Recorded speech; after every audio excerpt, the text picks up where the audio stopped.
A luz voltou, 10h30 da noite de ontem, Fábio, né? 10h36, 10h37, no grupo do condomínio, a luz voltou. Então, a partir desde aquele horário, deu 3 dias e muitas horas, deu 3 dias e 6 horas. Uma coisa realmente inacreditável. E ainda tem muita gente sem luz. Então, a gente pode festejar, mas muita gente, eu digo eu posso festejar, o Fábio pode festejar, mas tem muita gente sem luz ainda. Até o último número que eu vi, 300 mil moradias ainda sem luz. A gente precisa atualizar esse número, daqui a pouco a gente vai falar sobre isso. O Brasil todo olha para o que está acontecendo em São Paulo e diz, bom, é uma questão de São Paulo, eu me interesso, me solidarizo, etc. Mas aqui eu não tenho esse problema, ali eu não tenho esse problema, mas eu queria falar de uma questão que é importante envolvendo esse assunto. Mal a gente saiu da crise, não saiu da crise ainda, a gente tem uma crise na gestão desta energia em São Paulo, começou um debate, para variar, ideológico, para variar tolo, para variar pequeno, em torno do papel de quem deve conduzir a gestão de serviços públicos, se o setor privado ou o setor público. É inacreditável, mas acabou a luz, começaram a falar, mas a gestão é privada.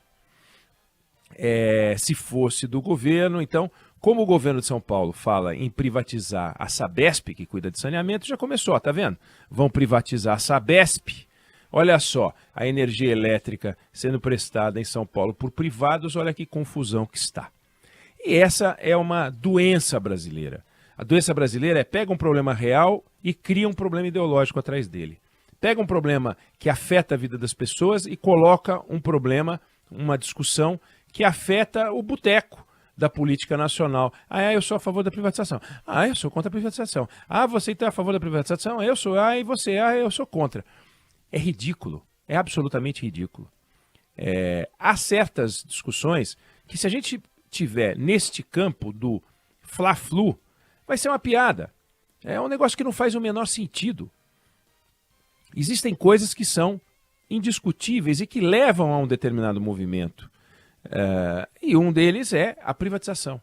A privatização não é uma solução para todos os problemas nacionais. Vamos privatizar a segurança. Então, vamos privatizar a segurança. A segurança do Brasil é um desastre. Vamos privatizar a segurança. O sistema de ensino no Brasil tem falhas gravíssimas. Então, vamos privatizar todas as escolas do Brasil. Não vai mais ter escola pública. O serviço de saúde no Brasil deixa a desejar, o SUS tem seus problemas, vamos privatizar tudo. Não é assim que as coisas funcionam.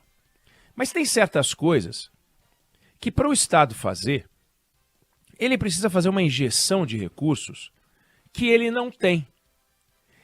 E aí, porque ele não tem, e aquele dinheiro briga com o dinheiro que é usado para educação, para a saúde, para a segurança pública, ele não faz. E aí, por ideologia, não passa para quem eventualmente possa ter o dinheiro para fazer. Então ele cobra uma tarifa, às vezes até mais baixa, porque não faz os investimentos necessários, entrega um serviço de qualidade duvidosa, porque não tem como entregar um serviço bom sem fazer os investimentos, mas mantém o capital na mão do Estado. Quando eu falo Estado, é o poder público. Pode ser município, pode ser o governo estadual, pode ser o governo federal. Então você tem um serviço ruim por ideologia. Não faz sentido. Mas você não pode fazer o oposto, que é ter um serviço ruim por ideologia privatizando. Então a privatização é um processo pelo qual você inclui um agente privado na gestão de um serviço público, cobrando dele as metas e a excelência que você deveria praticar, Estado, mas não consegue. E não pode, porque você não pratica, passar para um privado que também não pratica. Porque se você passa de um público que não pratica para um privado que não pratica, o que vai acontecer é que você vai adicionar uma taxa de lucro a mais e o serviço vai ficar mais caro e tão ruim quanto era antes. Aí não dá.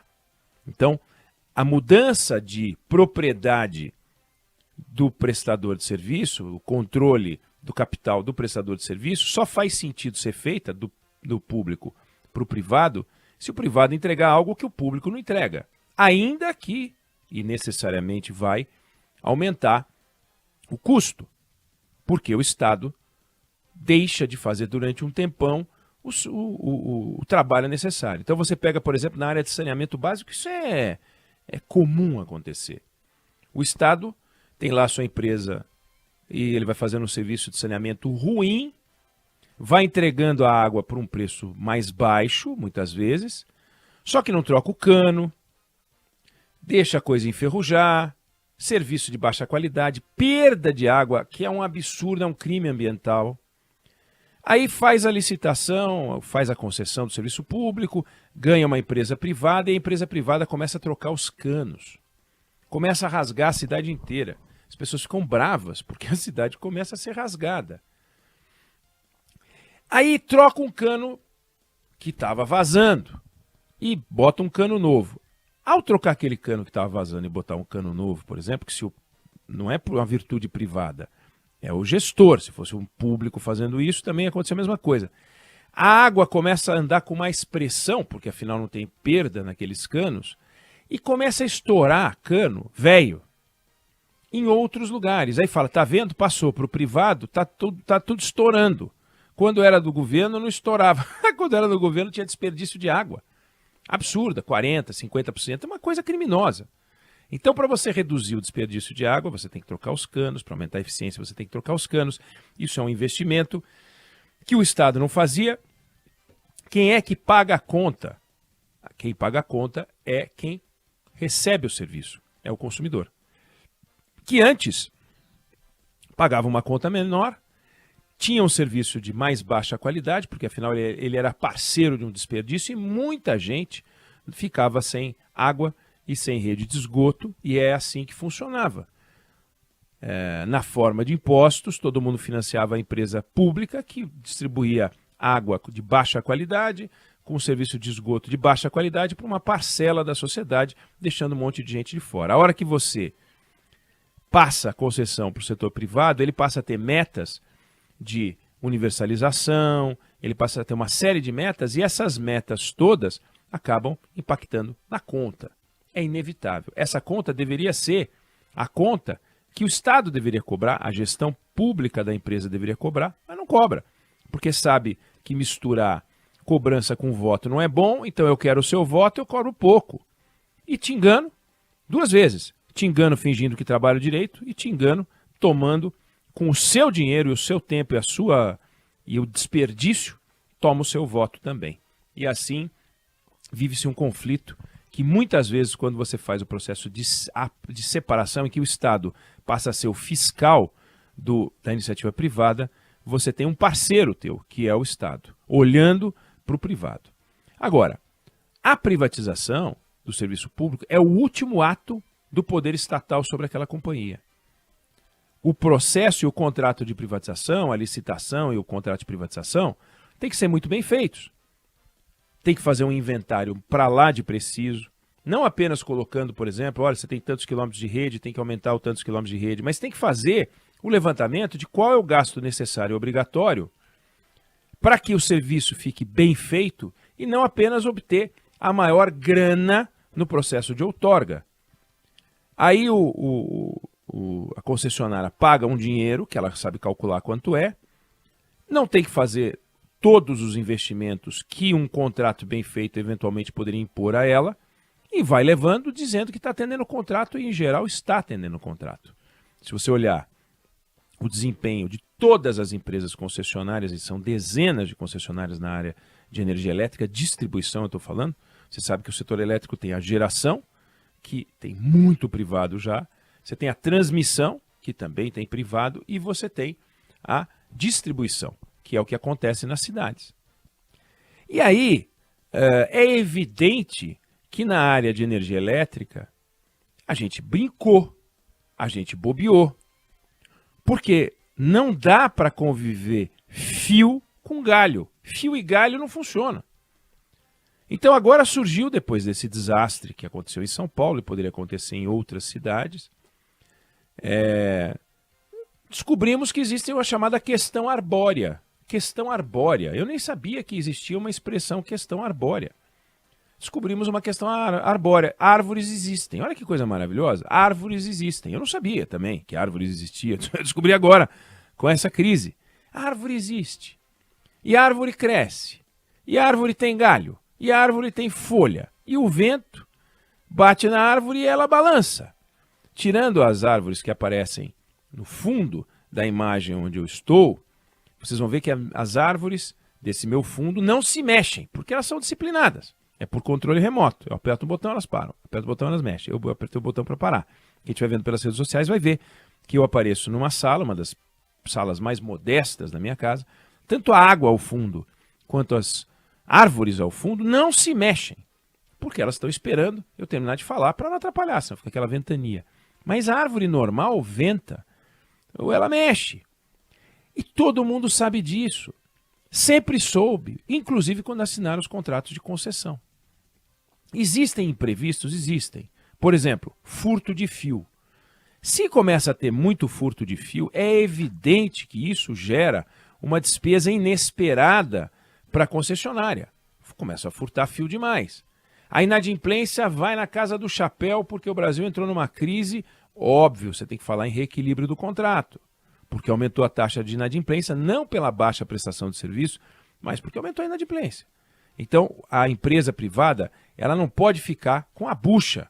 Ela é uma concessionária de serviço público, ela tem que prestar, ela tem metas de investimento. Agora, você não tem inadimplência, você não tem furto de fio nos padrões muito elevados, que em alguns lugares no Brasil tem.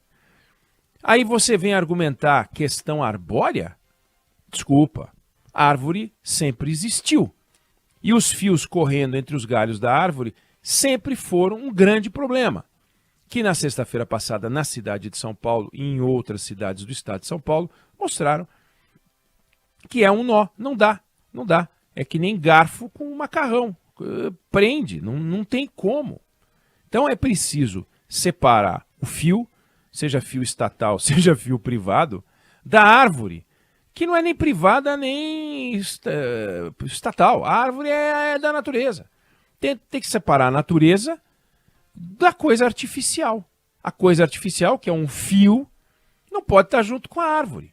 Seja com uma poda da melhor qualidade, seja enterrando. Cadê as metas de enterramento de fios no contrato das concessionárias? Tem meta de enterramento de fio? Ah, mas é muito caro. Ah, só quem pode mandar eu enterrar agora é a ANEEL, que é a Agência Reguladora Federal.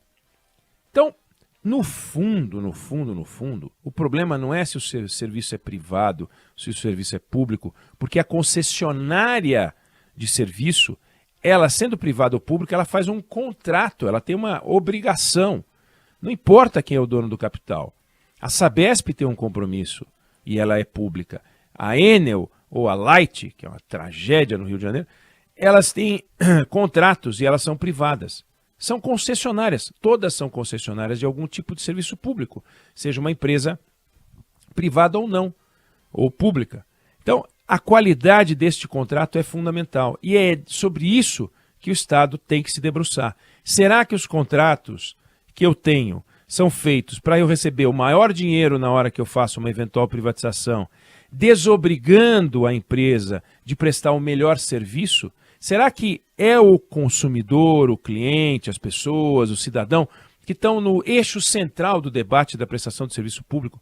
Essa é uma questão nacional. Em qualquer privatização, em qualquer gestão de contrato, o Estado brasileiro tem que zelar por nós, tem que zelar pela sociedade, pela população.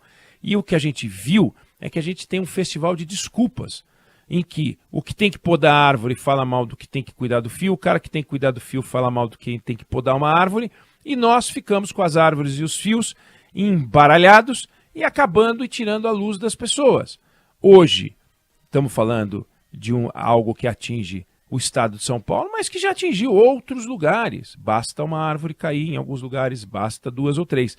E aí vão dizer que o evento foi inesperado, porque caiu muito mais árvore do que cai normalmente. E é verdade.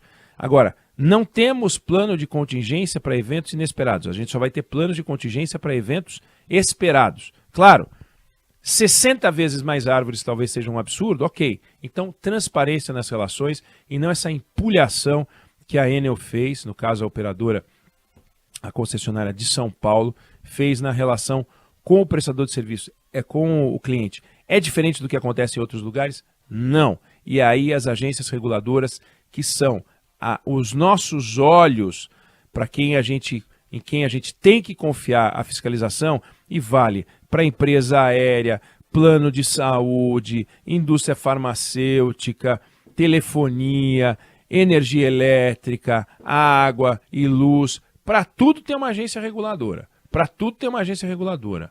Inclusive, de certa forma, até o Banco Central como uma agência reguladora, entre aspas, e a CVM como uma agência reguladora também, que são os nossos olhos, o Estado, em quem a gente tem que confiar para zelar justamente pelos nossos direitos, que é o grande desafio, que esse é nacional, não é de São Paulo, né? Não é paulista, não é paulistano, não é carioca, não é fluminense, não é mineiro, não é nada disso. Então, a gente tem que olhar para isso. Eu não sei se você concorda ou discorda, mas essa é a opinião que eu tenho sobre o assunto.